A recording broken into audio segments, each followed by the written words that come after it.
having a laugh here, Jesse, but I need to signpost that, obviously. Yeah. It's full You of throw fun, yourself into the story. Yeah, and it's good fun. And you know what? We might just save a life or two.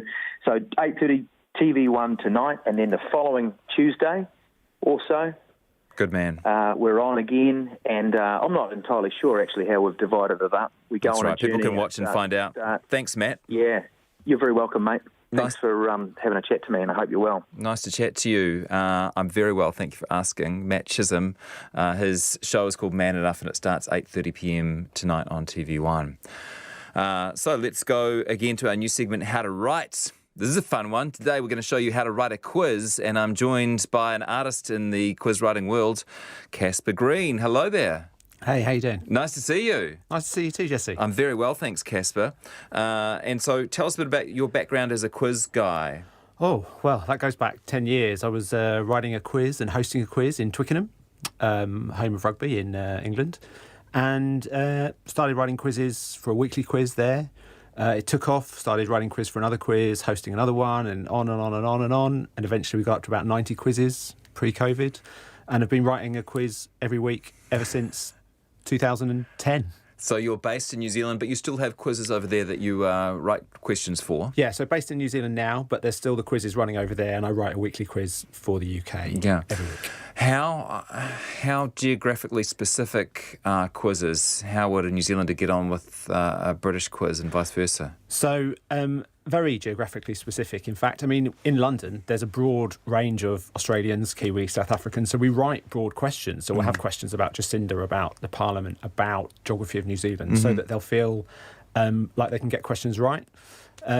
Also, some questions, say if you asked in the UK, what sport does Dan Carter play? Yeah. We'd have that on our system as a medium to hard question. Whereas if you have that question over here, much, much more easy. So you can still have the same quiz question that you've written, but it has a different effect in different geographies. What makes a good quiz question? For me, it's doing something that I call getting an answer plus. So getting an answer plus some other experience. So you'll ask a question, they'll answer it rightly or wrongly, but it's how they got there maybe. Maybe they've had a in-depth discussion with their friend, maybe they have an argument with their team, maybe they've had a nostalgic feeling, so maybe it's a theme tune from a TV show they used to watch when they were a kid, maybe it's inspired them to go and look up a bit more about it, or it's confounded their preconceived ideas about a certain topic. So it does something that they enjoy it, but the process of getting there is an extra thing to it. It's basically. no fun if you just know it or you don't. Exactly. Who did the special effects for the second Terminator film? I've got no idea. That's the end of my fun. Yeah. I don't know. And even if you did know, it wouldn't be that much fun to tell people about it, right? Exactly. And that's how you learn what's good, because when you host a quiz in front of people, if someone goes, oh, I know that, and writes it down, you really know they've not had that much fun. Or if they look dejected. That's me at a quiz, by the way. For me and my group of people, I say, if I know the answer, I'm just going to quietly write it down. No need to shout it out. Yeah, and exactly. I'm a very unpopular person to have in the team because other people like to banter about it. But I get worried people are going to shout it out and let another quiz team know. Yeah, you can always shout out the wrong answer, like confidently. Have mobile phones ruined the quiz? Not really. There's plenty of things that you can do that confound the mobile phone. You can have a piece of music, as in the score. That's very difficult to search for. Play a piece of music. It's very easy to see if someone's Shazamming it or not. You can only play it once. That's their chance. Pictures. Plus, there's a bit of an honour system as well, isn't there? If you saw someone on their phone, it would be pretty bad news. Yeah, and it's pretty easy to spot. You know, like you see a shifty shoplifter, you see a shifty quiz player. Very easy to spot. How many quiz questions will you write for an average quiz? Oh, for a typical quiz, about 50 questions. Okay, and so how long would that take you? Probably 10 years ago, it would probably taken all day. Yeah. But as you get better and you learn how to write batches of questions on a theme, it gets a lot quicker. Okay. So you'll be probably for about 50 questions, probably about 3 hours at the moment. Okay. And are you always writing on one quiz, or you talk about batches of questions? So if you come up with a concept... Yeah. So if you come up with a theme, so you say, who's older, Kim Kardashian or Kanye West? Then once you've written that theme, you just pull out the names, you put another different set of people in. Who's older, Justin Bieber or the person Justin Bieber's married to, who I forget. yeah.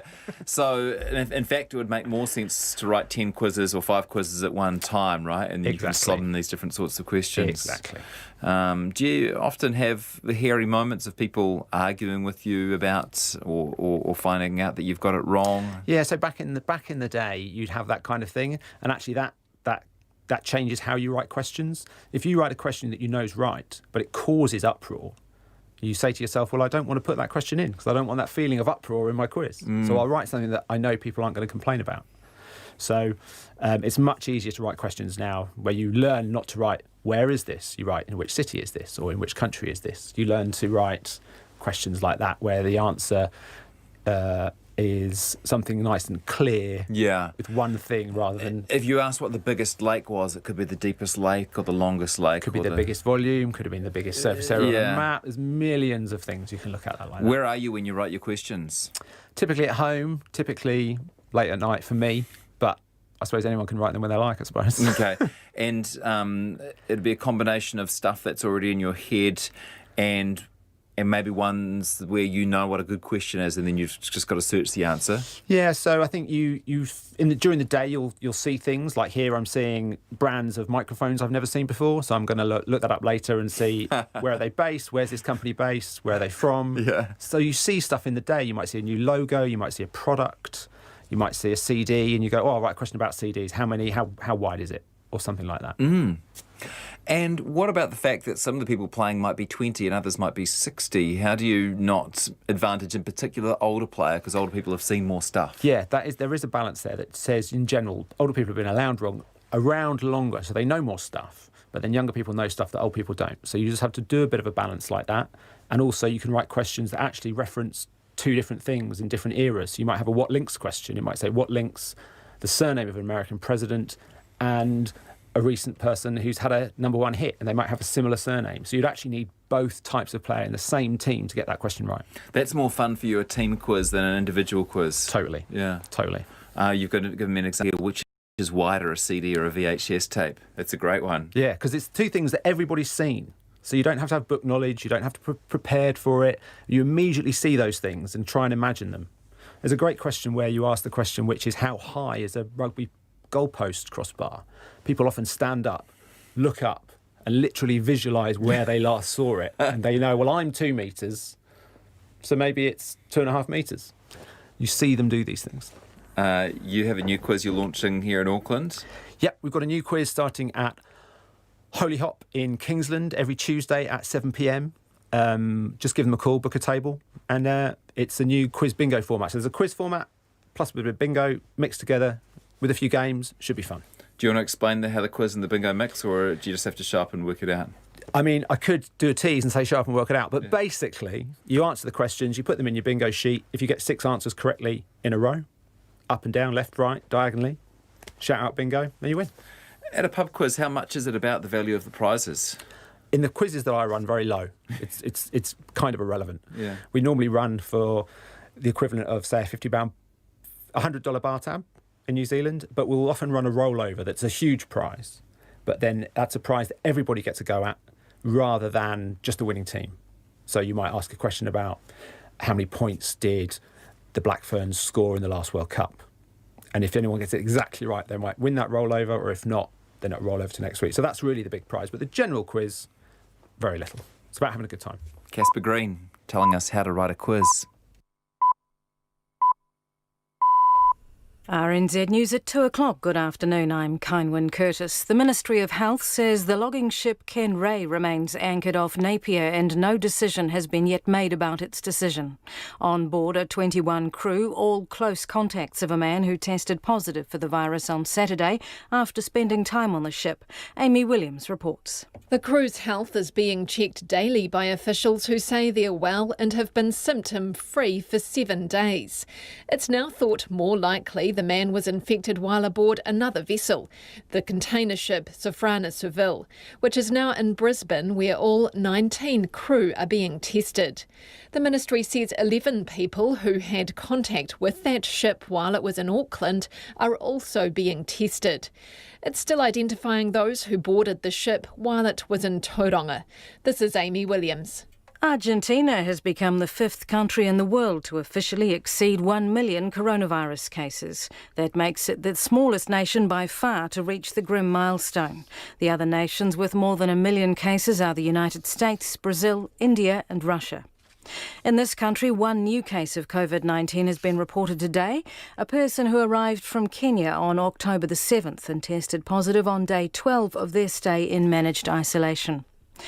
The chair of the Infrastructure Commission says New Zealand faces a series of challenges to improve its infrastructure.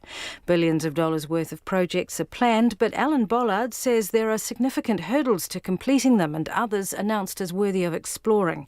He says obstacles include the country's topography and spread of population and debt repayment. There's a big question about who's going to do that. So we've said, well, we didn't like the austerity policies after the global financial crisis, but if we don't like those, it means a much slower period payback. That's essentially saying younger people, next generation, can pay for this generation's pandemic.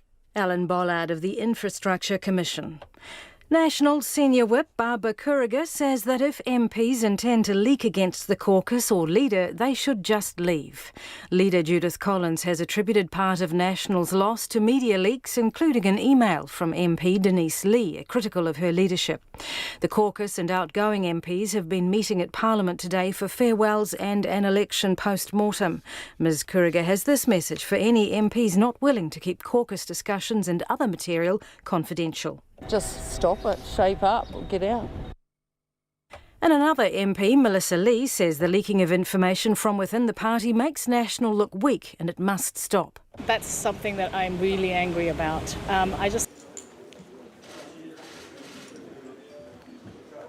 What a pretty colour.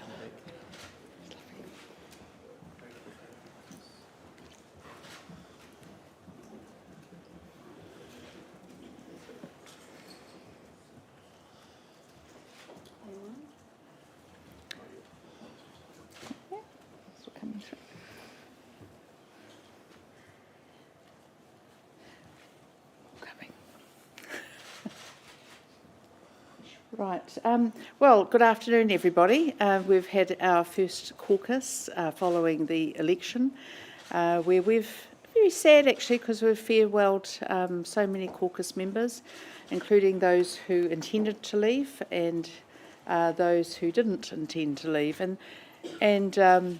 at the same time, I think everyone else have been struck by the immense loyalty to the National Party and the people of New Zealand from our departing colleagues, and also what fine people they are. So we're very sorry to have seen them go. We've had a very good caucus meeting where we have talked about the review that the National Party is undertaking into the last sort of term of government, of opposition I should say, but also the campaign itself. And I've asked, and the caucus has agreed to be part of that review, and they will be undertaking meetings with our volunteers and voter base around various issues, and they'll be mostly listening, which we think is a great opportunity for us to reconnect, listen and think about the way forward. We've been, I thought it was a very, very constructive caucus meeting, and I just really want to thank everyone for all of the contributions, which have been, I think, absolutely inspiring. So it's onwards and upwards for us, and we are determined to be the best opposition ever. We may not have quite the size that we have had in the past, but we will be very focused on that, and everybody is going to be getting portfolios to work with and opportunities to show what they can do, and working very much also on a buddy system for our new MPs so that they all have someone that they can show them the ropes, and as I'm sure you know, in Parliament, it's something like a rabbit warren. So also Whips are undertaking a schedule of training for the new MPs, along with the parliamentary service as well. So I'm just really positive about our way forward. Do you feel confident in your leadership? Oh yes, very confident, thank you. Well, we were actually, it was very difficult, during COVID-19 lockdowns, and particularly in Auckland. But, I've always felt very supported by the caucus, and I know that every one of our people here, our members here, and also those who have sadly departed today, have worked really, really hard. And also, I should say, all the candidates who are unsuccessful. What do you feel to the caucus about leaks that you yourself have attributed to a loss of support during the... What I think it's really clear is that everyone has to work really well together. So obviously, detailed discussions in caucus stay exactly there, and I'm very positive that we are going to have a very, very good caucus, and we are going to be a very strong opposition. One of the things too is that some of you will know that I've spent some time in opposition, and I particularly relish the opportunity to hold the government to account along my colleagues for the many promises that they made, and I think we're going to be very focused on that. Do your leakers need to leave? No, I think we've. I don't think we're going to be having any issues because I think we're very focused. I hope we're not going to have any issues, but I think it's very important. You were in the caucus room after the flood in Tō Te Whai. Yes. Can you compare at all? Oh yes. Yeah, I think this is a far more positive situation. I mean, it's really sad when you see people going, and we've, that was very sad. That was my first time I've never read about in caucus. But I think what's really great with today is we've got a very focused group of people here who are very, all wanting to be part of the solution, and that solution is to get more confidence from the public, and also we really want to thank and listen to our volunteer base. This is crucial. A lot of your MPs this morning said... Yes. A lot of your MPs... Well, I hope everybody does the right thing. What gives you confidence out of today's caucus meeting and the leadership? I just think everyone's very focused. We're such good quality people here. And we just everyone. I think we're just going to find that everyone's really occupied doing their jobs of not only looking after their electorates but actually very focused on making sure we hold the government to account. Do you think you'll be the leader going into 2023? Sorry? Do you think you will? Oh, I expect so, but we'll see. I always believe that whoever is the best person for the job should be in that job, and my view has always been that the National Party is there for the people of New Zealand. We always do the very best we can. Do you feel any personal responsibility for loss? Well, I think there are, I was very, as you know, I've sort of put everything into it. But, there are a few things I thought, oh, goodness, why did I do that? But that's the nature of the beast, and we're not going to go down a forensic look at that today. It's going down the rabbit hole. Well, that's why we have a review. Well, we'll wait for the review. There's some things I thought I could have done better. But when you're part of the review, Tova, I'll include you in it. Well, it'll be in the review. Who's doing the review? It hasn't been decided yet, but the board, I had a meeting with the board, with the Chief Whip and the President and the board members yesterday, and we talked about the breadth of it. Some names were being talked about. I mean, the board will ultimately make that decision, and but I expect it's going to be, quite a good review in terms of it won't be once over lightly. And I think too, it's the time that we had a look at the whole constitutional issues as well, and Peter Goodfellow, as the President and I have discussed, it's a really good time to do that. Jerry Brownlee, how much responsibility do you take? Jerry Brownlee, how much responsibility do you take for the loss, and will you be staying on? Well, look, I was the campaign chairman, so I'm responsible for the way that was presented. That'll also be discussed in review. I look forward to participating in that. Will you be staying on, Will you be Mr. staying Brown? on? Do you have a future here? Sorry? Will you be staying on in Yes, the Christchurch needs to have some national presence, and we don't have that as of Saturday night, so I think there's a job to be done there. Will you be staying on as the deputy leader of the party? Will you be staying on as the deputy leader of the party? That's not something that's being discussed at this point. Looking at your caucus, I'm sure everyone's a very fine understanding. It's overwhelmingly popular, it's overwhelmingly male. Can you put to be the best opposition when you don't reflect New Zealand? Well, I think that's a really good question. And one of the really sad things was to lose some very valued colleagues today who very clearly represent parts of New Zealand and people in communities in New Zealand that we're not currently, let's say, representing in the way that we want to. I can tell you that we're going to do our very best to make sure that we do exactly that, and that we include some of our now former colleagues who are very keen to come back and want to be very much involved in what we're doing, and we will be taking up those offers. So we'll do our very best to do that. I'm fortunate to, and I think many of us have been, over the years, worked in many different ethnic communities, having been the minister in 4 years for that particular area too. But we're not going to take that for granted, and we're absolutely going to be very focused on making sure that we make use of the very kind offers of assistance we've had today. You strongly support it on merits. Yeah. Is this a shift now to a... No, I think actually the fact is that all of the people who came into our party and our caucus who happen to not be Pākehā, they're all there on merit. Is it a structural issue with how you select candidates and that your safe seats are in some of the widest parts of the country, and that's something you can really fix? Right. Well, we're not going to not have people selected based on their ethnicity. That's not the National Party. But it's very important that when we looked at, say, selections, that's the sort of thing that the party will be looking at in the review, how we undertake selections, how that's currently going. But, I think it's the time to do it. I mean, we've got the opportunity to do it, we should do it now. Do you expect any others in the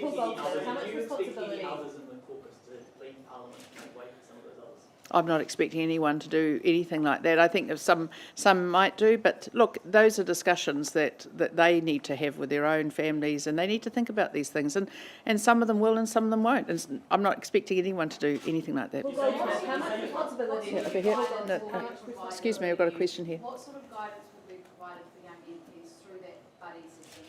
Where do you think there needs to be a focus in helping give them a steer?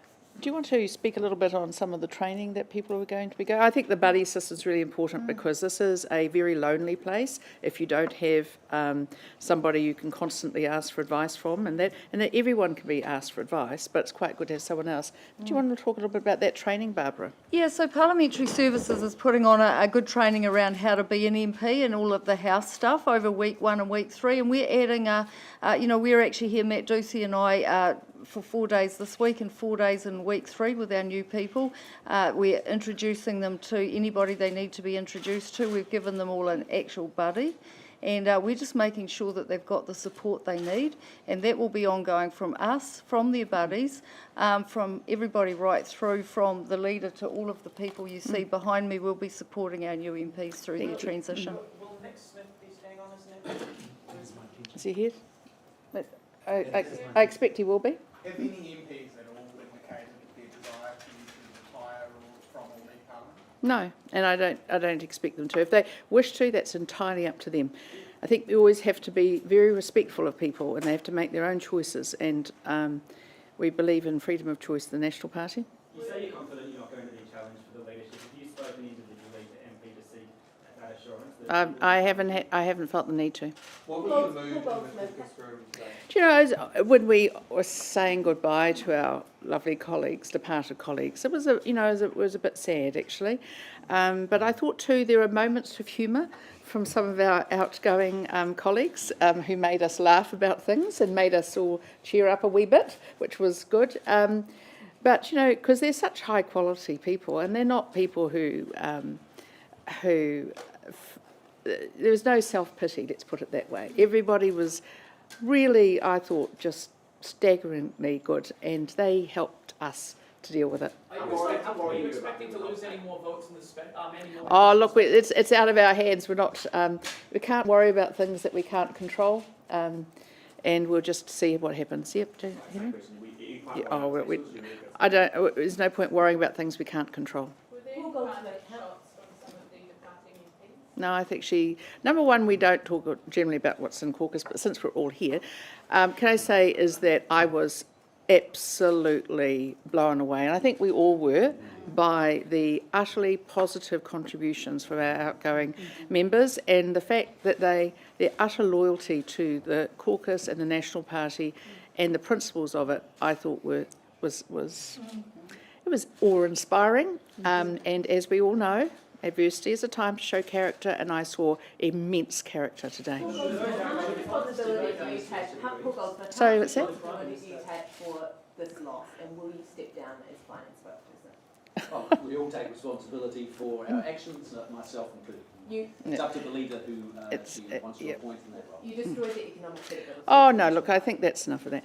Ben? Should the Prime Minister give ministries to the Greens? Oh, not my problem. I think she has to solve her own problems.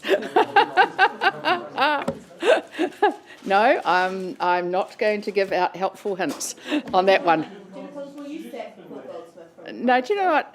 The decisions around portfolios will all be made once we have the MPs confirmed, because we obviously have the special votes, and also after the government puts in place their portfolios, because we're going to match the right people. But everybody is going to come, they're all going to let me know what their views are, what they want, and I'm going to do my very best to do the best I can. Yes, Thomas. That doesn't sound like a glowing endorsement. Do you know what it is? It's a fabulous endorsement of the process and respect for my colleagues. Thank you. Made that when you took over, you should have replaced some of the leaders of the staff, and have your personal, Judith Collins team brought in. So the party didn't have the money to pay out the outgoing staff, and so you keep them here. Do you feel that one, that you should have replaced the staff, and two, did you have the money to pay them out? Well, actually, the money for outgoing staff is not paid for by the party. It's parliamentary service, and it is also very important to understand that all of the staff that were retained in the National Leaders Office for the term of this Parliament, I thought were really good people, and nobody was anything other than 100% committed to the job. It's you've got to make these calls, and my call was to keep the staff. There was no point doing anything otherwise, and my focus was very much on doing the very best that I could. Well, you can reach limits, and actually that wasn't my focus. My focus wasn't about rearranging staff. My focus was actually about doing the very best I could in my role. How much responsibility should those that were involved in the Todd Nolan coup take for the loss? Do you know what? I just think everyone's moved on. Everyone's very focused on the fact that we have a review coming up. We will be obviously able to share our views, and I think too it's really important that we're not focused on that with you. Well, I think it's really important that the most damaging thing that we're seeing is the fact that there's no economic plan from the government. We're focused on doing our job in opposition, and as part of that, and building a very tight opposition that's focused on our role, that's what we're going to be focused on. We're not going to be navel-gazing in the media. You basically had to take over and rebuild in the middle of the campaign. What's that, Mikey? How crucial is unity for you guys now? Well, I think we all know it's very important, but it's what's even more important is that we are focused on doing our job. Thank you. You lost a lot of the rural heartland on Saturday, including the party vote across the entire South Island. You said the entire term talking about these water issues, climate change policy, and kind of indicating that there was a huge rural urban divide. It doesn't seem to have been one. Yeah, I think we'll no doubt pick it up in the review, but we've certainly heard from some media who have asked in some parts of the farming communities that they voted Labour because they wanted to stop the Greens, but who knows, the Greens may be in government. You said the contributions about voting MPs were utterly positive. Were all contributions today utterly positive? They were outstanding. Thank you, Aaron. Are you worried that your attacks on the Green Party or the Labour Party on wealth tax, saying essentially that because the Greens might be around the table, a wealth tax is coming, might have pushed more people over towards Labour and then giving them the full majority? It's certainly something we could look at in the review, but I think the main thing is that nobody wanted the Greens in government, but it sounds like they might be. Just going back to what you feel that you perhaps did wrong during the campaign. You don't need a review to tell you that. You'd know that in your... Well, this is. I'm going to hear from my colleagues on those and others in the review. Well, I'll be sharing that with the people here. Thank you. Your election policy is current National Party policy. Yeah, no, do you know, I think it's a very good question. I actually haven't discussed this one with the caucus, but I hope that they will indulge me as I talk about this. We did an outstanding job in the last 3 years, and the process that Simon Bridges kicked off on the policy discussion documents stood us in very good stead. So we're not throwing all that away. We are coming back to the policies that we campaigned on. One of the issues, I think, that we had a very short runway to actually put those policies out, and so we are going to spend a lot of time, obviously, listening to people and talking to them about those policies so that they have time to bed into the voting public, but also to get their feedback better, because ultimately we ended up with a lot of policy going out in a very short period of time, and we've got some policies in there that I am really proud of. Actually, I'm proud of all the work that was done, and I just think, we don't want to just throw it all away. I mean, I think about the first 1,000 days work that Louise did. Stunning work and very little coverage, and it's not that it wasn't great work, but it is basically, I think it was overcome by something else, and it was like we could be talking more about that, and I think just taking it out. Sorry? Are you glad to see the end of New Zealand? Well, we don't like to ever take joy in these things, because even though the concept of New Zealand First has not always been excellent for us in National, they're still, human beings, and there are certainly individuals as MPs who I think many of us have felt have been, really good people who have been trying to do their best, but at their best, wasn't rewarded, and so we don't want to take joy in that sort of thing. How much work he did on policy? Have you spoken to Simon Bridges about his critical comments towards you and Jerry around key messaging? No, I haven't, because there's no need to. Thank you. What's that? Sorry, can we just have one question at once?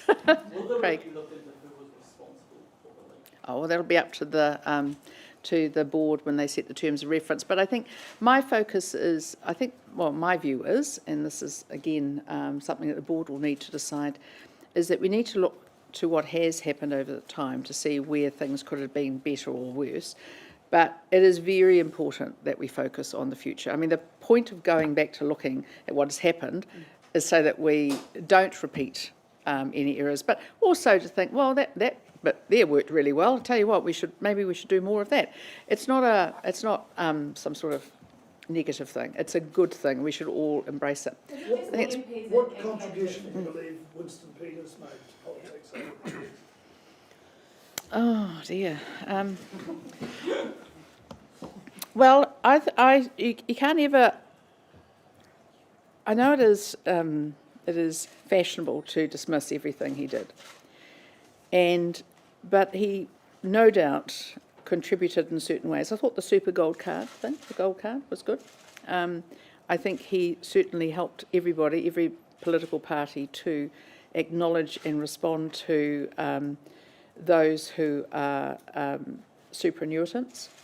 So that was a good thing.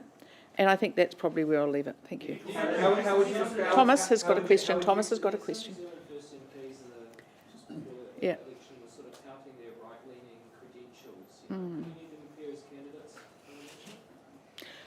I think we've farewelled a lot of excellent candidates today, and they would probably be our first point of call. But there are some in the New Zealand First Party who we would personally get on fine with. But ultimately, we're loyal to the National Party. How would you describe Winston Peters in one word? No, it's just Winston, really, isn't it? Have you spoken to David Seymour since the election? No.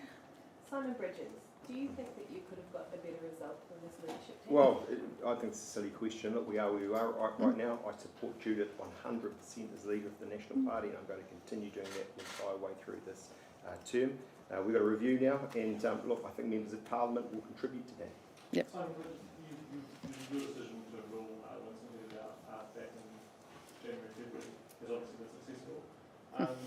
Do you claim credit for what's happened? Well, look, I think it was a decision of the National Party. I remember being there with Judith and Jerry and Paul and everyone here, apart from the new candidates up in the Hawke's Bay, discussing it at some length. It was something that everyone thought unanimously was the right thing to do. Look, I think it at a level played a role, but obviously, look, there are many other factors that at the end of the day mean New Zealand First is no longer in Parliament. We'll take another two. Jason? Maybe Lee Ross is no longer in Parliament, given the history between him and the National Party. Do you know, I think that, well, we don't ever like to take pleasure in other people's issues and difficulties, but I think that it is probably, Parliament will be probably better. Thank you. Oh, are you there, Denise? Denise, do you want to come forward? You don't have to, do you? Whatever you choose to do. Well, we don't want Denise being bullied by you. Thank you, Denise. Good girl. I don't. We just wondered if you had any comment on the email that you sent during the Q&A. No, I definitely don't. We are, as Judith has said, going through an internal review, and all my comments, as they have been the whole time, will be reserved for closed doors. Thank you. Do you regret sending that email? All my comments will be reserved for our internal process. Support Judith as the leader. No more comments. Thanks. Thank you, Denise. All right, that's about it. Thank you, everybody. Thanks for turning up. Lovely. Thanks, team.